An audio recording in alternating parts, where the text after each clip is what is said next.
আজকে আমি পালং শাক দিয়ে একটি নিরামিষ রেসিপি আপনাদের সঙ্গে শেয়ার করব। করাও খুব সহজ, খেতে কিন্তু দারুণ টেস্টি হয়। গরম ভাতে এইরকম শাকের তরকারি যদি থাকে আর কিছু প্রয়োজন আছে বলে আমার মনে হয় না।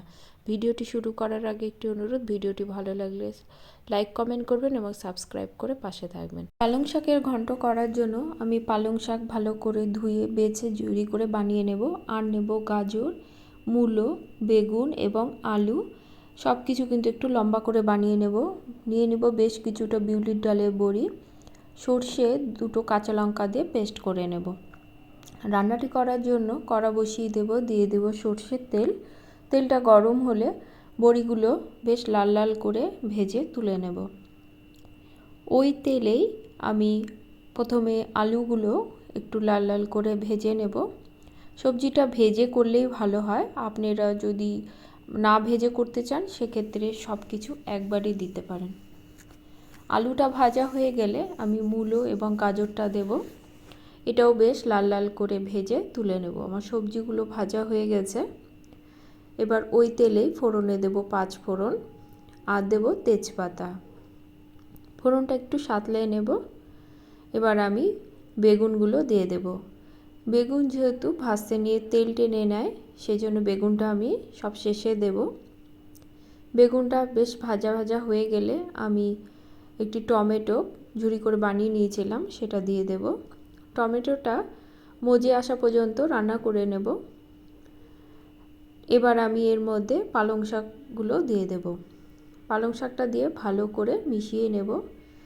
এই সময় পালং শাকে কিন্তু অনেক জল থাকে, দেওয়া মাত্রই দেখুন কত জল বেরিয়েছে।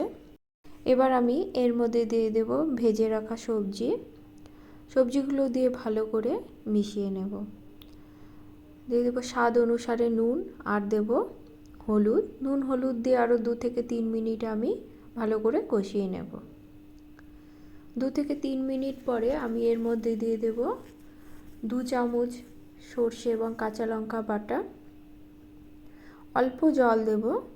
জল দিয়ে মশলাটা আমি কষিয়ে নেব। 1 থেকে 1.5 মিনিট আমি কষিয়ে নিয়েছি। সর্ষে বাটাতে মশলা কষাতে গেলে সর্ষে কিন্তু তেতো হয়ে যায়। আমি এবার এর মধ্যে জল যোগ করব। খুব একটা জল দেওয়ার প্রয়োজন নেই, যেটুক জলে সবজিটা সেদ্ধ হবে সেটুক জলই দিতে হবে। স্বাদের জন্য দিয়ে দেব অল্প পরিমাণে চিনি। ভেজে রাখা বড়িটা আমি দিয়ে দেব। বেশ কিছুটা বড়ি আমি হাত দিয়ে ভেঙে দেব। ঢাকা দিয়ে রান্না করে নেব। আমি 2 থেকে 3 মিনিট ঢাকা দিয়ে রেখেছিলাম। ঢাকা খুলে আমি আবারও এর মধ্যে 1 চামচের মতো সর্ষে বাটা যোগ করব। রান্নাটি নামাবার কিছুক্ষণ আগে যদি সর্ষে বাটাটা দেওয়া যায়, এর ফ্লেভারটা যেমন ভালো হয়, খেতেও কিন্তু ভালো হয়। আমার রান্নাটি প্রায় হয়ে এসেছে। নামাবার আগে 1 চামচের মতো কাঁচা সর্ষের তেল দিয়ে দেব। দিয়ে ভালো করে মিশিয়ে নিলেই পালং শাকের ঘন্ট কিন্তু রেডি। আজ তাহলে এ পর্যন্তই। সকলে ভালো থাকবেন। ধন্যবাদ সকলকে।